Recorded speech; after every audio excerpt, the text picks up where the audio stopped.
And in fifth news, Chinese mobile companies are increasing outsourcing production to Indian contract manufacturers. Chinese smartphone brands are increasingly outsourcing production to Indian contract manufacturers and benefiting the companies like Dixon Technologies and Bhagavati Products, which is known as Micromax. Despite having excess capacities in their own manufacturing facilities in India, Chinese smartphone brands are outsourcing a large part of production to companies that are participants in the government's production-linked incentive scheme, where brands are not just outsourcing volumes but also shifting the risk of government interventions and scrutiny. Chinese smartphone companies are on course to become more asset-light in India, where they face a tough regulatory environment, and by offloading manufacturing, which incurs huge capital and operating expenses and has additional compliance issues, will help them in cutting costs at a time when they are facing a liquidity crisis and fluctuation in business.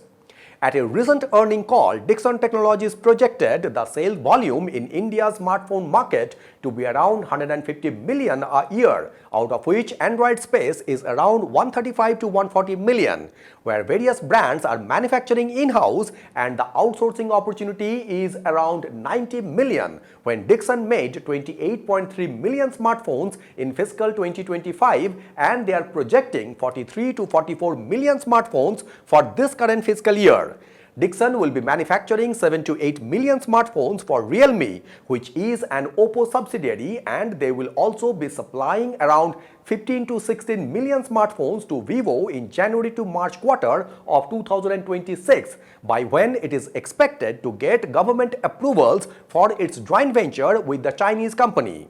Brands like Transsion and Vivo have also signed strategic partnership with Dixon to form joint ventures, where the volumes and revenues are split between the two partners, when Samsung, Oppo and Vivo each have around 60 million units of capacity in India, while their annual sales are around 20 to 25 million. With this development, Chinese brands are choosing to make only their high-end and flagship models in-house, while they are outsourcing the entry-level models to Indian contract manufacturers.